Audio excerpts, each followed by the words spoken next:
Soy el pastor Juan José Gil. Ya sabéis en qué tiempos estamos, tiempos de verdadero peligro, de amenazas, amenazas de guerra, hay rumores de guerra, pero más allá de eso, hay guerras concretadas que realmente amenazan extenderse e implicar a grandes zonas del mundo, por ejemplo Europa.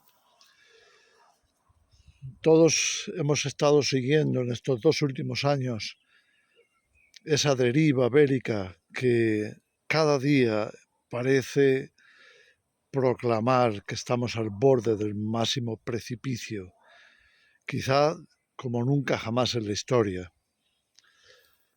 Así que todas esas amenazas parecen estar anunciando que tenemos que estar preparados para algo tremendo, algo grande que puede ocurrir en cualquier momento, cualquier día, cualquier semana.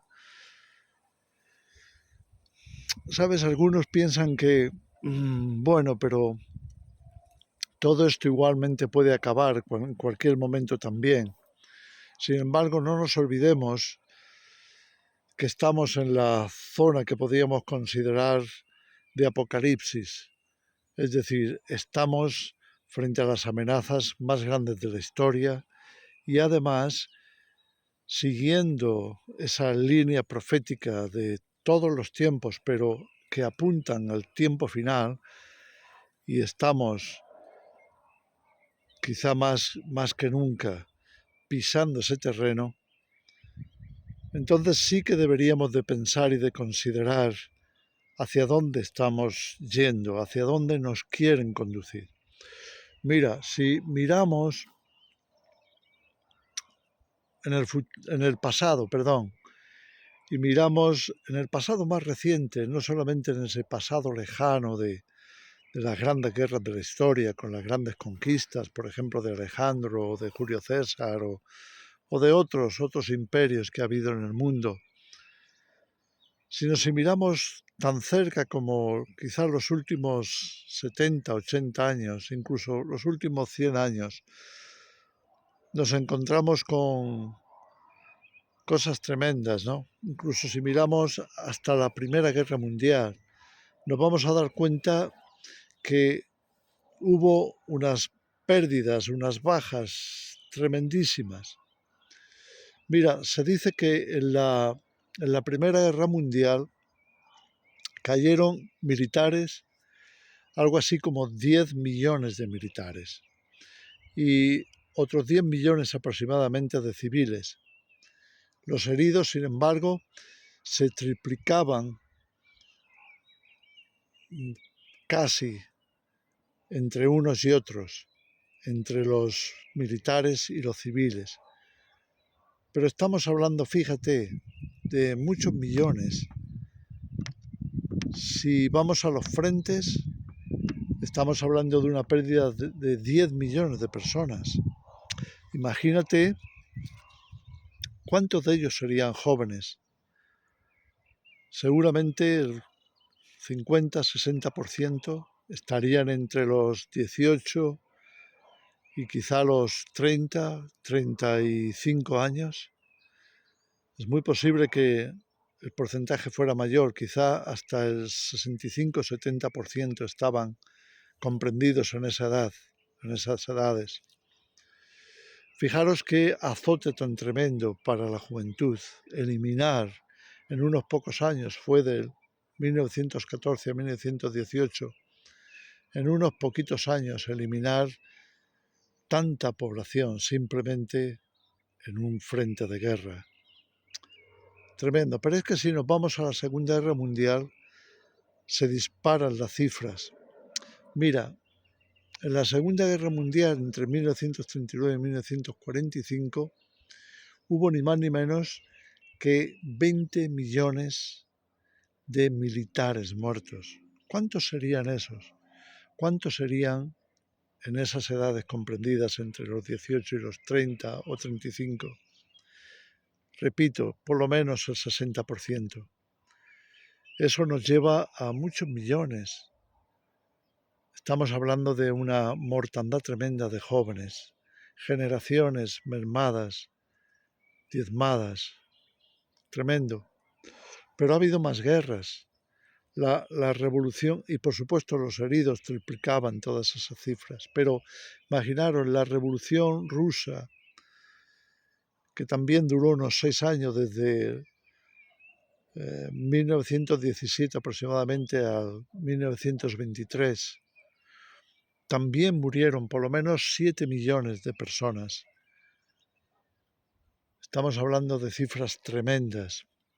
Luego ha habido otras guerras quizá más, por supuesto ha habido muchísimas más guerras, pero solo por citar algunas menores, ¿no? Quiero decir, en comparación con la Segunda y la Primera Guerra Mundial, y quizá de las más conocidas. Para nosotros en España pues sería la Guerra Civil, que murieron 600.000 personas en el frente. Son muchos. Imagínate para una España que tendría como 16, 17 millones de personas, perder 600.000 y la mayoría de ellos jóvenes, es un gran golpe en esos 3 años de guerra, de 1936 a 1939. Pero luego tenemos, por ejemplo, la guerra de Vietnam. La guerra de Vietnam fue una guerra de guerrillas principalmente y duró la friolera de 20 años, entre 1955 a 1975. Y finalmente cesó por la gran presión de la prensa, porque no paraban de morir jóvenes. En aquella guerra murieron americanos, se dice, no se sabe si las cifras son muy así, porque también hubo muchas pérdidas, quiero decir, no solamente en muertes, sino en gente que quedó completamente mermada y prácticamente inutilizados para hacer una vida normal, muchos de ellos con el factor psicológico afectándoles tremendamente. Estamos hablando de años en donde la juventud estaba disparándose en otras cosas como la fiesta, la revolución hippie, el progreso, porque fueron años de despegue de la economía y demás. Y sin embargo estos jóvenes estaban yendo. Se dice que murieron 60.000 jóvenes americanos en estas guerrillas. Pero es que si miramos a los vietnamitas, murieron 2 millones de vietnamitas. Bueno, podríamos estar hablando de guerra y más guerras. Son muchos los cientos de miles y de millones que han muerto en los últimos 100 años o quizá 150 años por las guerras. Por eso yo digo, qué desperdicio tan terrible, porque ¿de qué van las guerras? Van principalmente de unos señores con mucho poder que planifican que se tiene que declarar alguna guerra por un lado o por otro, porque la guerra siempre fue un negocio, en muchos sentidos, directamente con el armamento e indirectamente con todo lo que significa levantar infraestructuras destruidas y ciudades enteras arrasadas y muchas otras cosas que estaban por medio. Era un gran negocio para las grandes multinacionales, por ejemplo. Lo siguen siendo las guerras actuales. Y entonces crías unos hijos y cuando tienen 18 años ya los pueden llevar a la guerra. Y están en peligro hasta los 35, 40 o quizá, como estamos viendo, hasta los 60.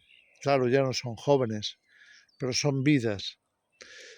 Yo diría a los jóvenes, negaros a ir a la guerra, declararos pacifistas, declararos aunque os paguen, la vida no se paga con nada, declararos objetores de conciencia, de manera que no le entreguéis vuestras vidas a esos intereses de esas grandes corporaciones o de esos grandes magnates que están gobernando, que nadie les ve porque no aparecen en la escena pública o aparecen muy poco. En fin, somos cristianos y como cristianos no deberíamos de prestarnos a la guerra. Deberíamos de ser mucho más sensatos y deberíamos de entender que el valor de la vida sobrepasa cualquier interés, que no podemos vendernos al mejor postor. Así que piénsatelo bien, porque estamos en tiempos de grandes conflictos hasta nucleares, como nunca antes. Y sin duda hoy la guerra en Europa sigue siendo una gran amenaza, no solamente porque ya está en marcha, sino porque nos está amenazando a todos a entrar en un conflicto que nadie se ha buscado y que todo el mundo debería de rehusar. Tenlo en cuenta. Haz todo lo posible y por supuesto ora por la paz. Estemos en oración para que podamos escapar de todas esas cosas que están llegando. Hay cosas que tienen que pasar porque así están escritas y estamos, repito, en la zona, pisando ya la zona apocalíptica de la historia. Por tanto, deberíamos de orar más y orar, como dijo Jesús, para que seamos dignos de escapar de estas cosas. Os dejo esa reflexión. Que el Señor os bendiga.